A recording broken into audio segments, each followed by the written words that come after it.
এখন এমন একটা সময় যখন ফুলকপি বাঁধাকপি খেতে আর ইচ্ছে করে না, অথচ রুটির সাথে কী তরকারি বানাবো সেটাও ঠিক বুঝে ওঠা যায় না। এই সময়টাতে রুটি পরোটার সাথে খাওয়ার জন্য ফুলকপি একবার এইভাবে রান্না করে দেখুন। আজকের রান্নায় আমি পেঁয়াজ ব্যবহার করেছি। আপনি চাইলে পেঁয়াজ ছাড়া বাকি যা যা ইনগ্রেডিয়েন্টস আমি দিয়েছি তাই দিয়ে রান্নাটা করে দেখতে পারেন। আশা করি রুটি পরোটা লুচির সাথে খেতে কিন্তু দুর্দান্ত লাগবে।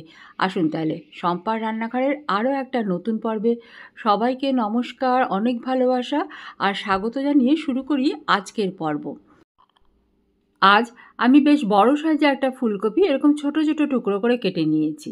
এবারে এর মধ্যে 1 চা চামচ নুন দিলাম আর দিচ্ছি বেশ ফুটন্ত গরম জল, একদম ভরে ভরে সমস্ত ফুলকপি যাতে ভালোভাবে ডুবে যায় সেই রকম করেই জলটা দিতে হবে। নুন একটু মিশিয়ে দিলাম, তারপরে ঢাকা দিয়ে 5 মিনিট অপেক্ষা করব। তারপরে ফুলকপিগুলো তুলে নেব। 5 মিনিট পরে ফুলকপিগুলো জল থেকে ছেঁকে তুলে নিতে হবে। এইভাবে করলে ফুলকপি বেশ ভালোভাবে পরিষ্কার হয়ে যায়। যদি ছোট ছোট কোনো পোকাও থেকে থাকে সেগুলোও বেরিয়ে যায়। ফুলকপি আমি জল থেকে একদম ভালোভাবে ছেঁকে তুলে নিচ্ছি। ঠিক এইভাবে এগুলো সাইডে রেখে দিলাম। এবারে মটরশুঁটি ব্যবহার করব আজকের রান্নায়, সেটাও কিন্তু আমি একটু সেদ্ধ করে নিচ্ছি। আপনি চাইলে ডাইরেক্ট ব্যবহার করতে পারেন রান্নায়, আমি একটু সেদ্ধ করে নিলাম। 1 চা চামচ চিনি আর অল্প একটু নুন দিয়ে ঠিক এইভাবে একদম ভালোভাবেই এটা রান্না হয়ে গেছে। এবারে এগুলো আমি জল থেকে ছেঁকে তুলে রাখছি। রান্নাটা শুরু করলাম। প্রথমে কড়াইয়ে তেল দিচ্ছি। আমি যেহেতু বেশ বড় মাপের একটা ফুলকপি রান্না করছি তাই এতটা তেল কিন্তু লাগবে। আমি রান্নার শেষে একটু ঘিও ব্যবহার করব। তবুও বলবো রান্নায় তেলের পরিমাণ সবার নিজের পছন্দ মতো ব্যবহার করবেন।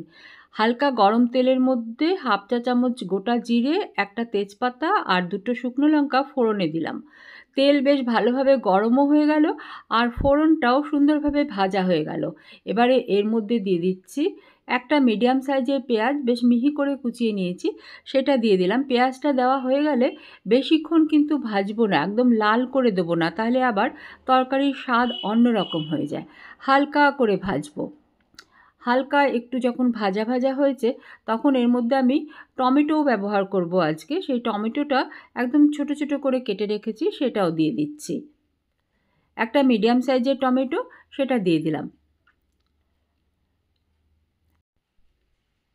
এর মধ্যে দিয়ে দিচ্ছি অল্প পরিমাণে নুন, যাতে টমেটো তাড়াতাড়ি গলে যায়।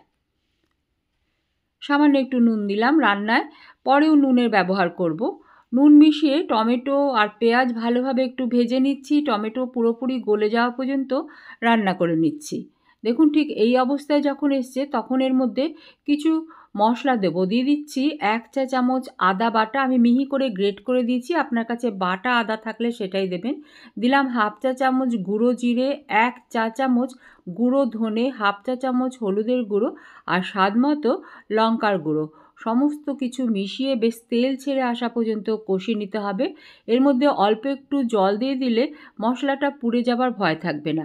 সামান্য একটু জল দিলাম, নিয়ে মিশিয়ে নিয়ে তেল ছেড়ে আসা পর্যন্ত অপেক্ষা করব। এই সময়টাতে আমি রান্নায় দই ব্যবহার করব, সেটাও একটু রেডি করে নিচ্ছি। এখানে দিয়ে দিলাম 1 টেবিল চামচ টক দই। এর মধ্যে দিচ্ছি 1/2 টিস্পুন বেসন। আপনি চাইলে এখানে কর্নফ্লাওয়ারও ব্যবহার করতে পারেন।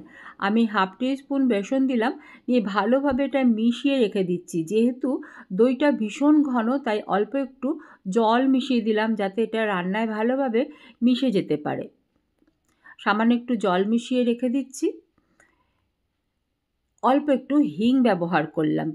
আপনি পেঁয়াজ ছাড়া রান্না করলে আমি বাকি যা যা ইনগ্রেডিয়েন্টস দিয়েছি সেটা দিয়ে রান্না করে দেখবেন, আশা করি ভালো লাগবে।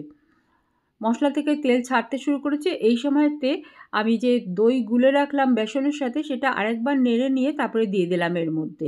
এই বাটিটা ধুয়ে অল্প একটু জলও মিশিয়ে দেবো, তাহলে মশলাটা ভালোভাবে কষানো হবে আর একটুও মশলা ওয়েস্ট হবে না। সামান্য একটু জল দিয়ে দিলাম। এবারে বেশ আঁচটাকে লো রেখে একটু সময় ধরে তেল ভালোভাবে ছেড়ে আসা পর্যন্ত রান্না করতে হবে। রান্না একটু ধৈর্যের ব্যাপার, ধৈর্য মেশালে রান্না কিন্তু অনেক সুন্দর খেতে হয়। দেখুন তেল ছাড়তে শুরু করেছে বেশ সুন্দরভাবে। এই সময় এর মধ্যে রান্নায় বাকি যা নুন লাগবে সেটাও দিয়ে দিলাম। এবারে একদম পরিষ্কার করে রাখা জল ঝরিয়ে রেখেছিলাম যে ফুলকপি, সেটা দিয়ে দিলাম। ফুলকপি দেখুন ভাজতেও হলো না, কিন্তু ভাজার কোনো দরকারই নেই। এই মশলার সাথে আমি সুন্দরভাবে এটা কষিয়ে নেব। প্রথমে ভালোভাবে মিশিয়ে নিলাম, নিয়ে আঁচটাকে একটু কমিয়ে দিলাম, নিয়ে ঢাকা দিয়ে 5 থেকে 6 মিনিট রান্না করছি। দেখুন কেমন সুন্দর জল বেরিয়ে গেছে। এই জলেই কিন্তু রান্নাটা কমপ্লিট হয়ে যাবে, মানে ফুলকপি সেদ্ধ হয়ে যাবে। আজকের রান্নায় আর এক্সট্রা করে জলের প্রয়োজন হবে না। ভালোভাবে মিশিয়ে নিচ্ছি। দেখুন ফুলকপি দেখে নেবেন সেদ্ধ হয়েছে কিনা। যদি সেদ্ধ হয়ে না থাকে তাহলে আবারও ঢাকা দিয়ে কিছুক্ষণ রান্না করবেন। ফুলকপিটা সেদ্ধ হতে আরও কিছুক্ষণ বাকি রয়েছে, তাই ঢাকা দিয়ে আরও 4-5 মিনিট আঁচ লো করেই রান্না করে নিচ্ছি। এবারে কিন্তু ফুলকপি সেদ্ধ হয়ে গেছে, এটা দেখেই বোঝা যাচ্ছে, তবুও একবার চেক করে নিন। ফুলকপি সেদ্ধ হয়ে গেছে। এই সময়টাতে আগে থেকে সেদ্ধ করে রাখা মটরশুঁটিটা মিশিয়ে দেবো। আপনি চাইলে মটরশুঁটি আগের থেকে সেদ্ধ করা না থাকলে এই সময়েও মটরশুঁটি অ্যাড করতে পারেন, সেদ্ধ না করেই। দেখুন ভালোভাবে কষিয়ে নিয়েছি। তেলটা সুন্দরভাবে ছাড়তে হবে, এই জন্য আঁচ লো করে ঢাকা দিয়ে রাখুন কিছুক্ষণ। দেখবেন তেলটা সুন্দরভাবে কি সুন্দর ছাড়তে শুরু করেছে।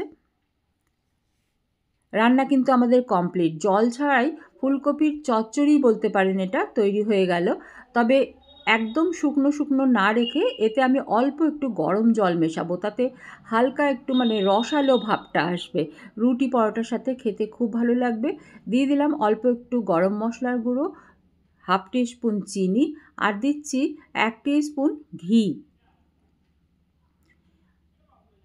এবারে অল্প একটু গরম জল আপনি চাইলে মেশাতেও পারেন বা এইভাবেও রাখতে পারেন, শুখা সবজি যেমন হয় সেরকমই থাকবে।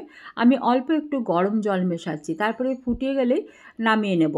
রুটি পরোটা লুচির সাথে খাওয়ার জন্য এটা একদম রেডি হয়ে যাবে। যারা আমার চ্যানেল আজ নতুন দেখছেন তাদের জানিয়ে রাখি, আমি বেশিরভাগ সময়ই এরকমই ঘরোয়া সহজ রান্নাগুলো আপলোড করি। এই ধরনের রান্না দেখতে আগ্রহী হলে চ্যানেল সাবস্ক্রাইব করে সঙ্গে থাকুন। আজকের রেসিপি কেমন লাগলো আমাকে কমেন্ট সেকশনে লিখে জানাবেন। দেখুন তরকারি দেখতে ঠিক এই রকম হয়েছে। আমি এবার একটু সার্ভ করেও দেখাবো। সামনেই আসছে পটল, এঁচোড়, ভেন্ডি এসবের দিন। ফুলকপি পুরোপুরি বিদায় নেওয়ার আগে একবার এইভাবে রান্না করে দেখুন। আজকে তাহলে আসি, ভালো থাকুন সবাই।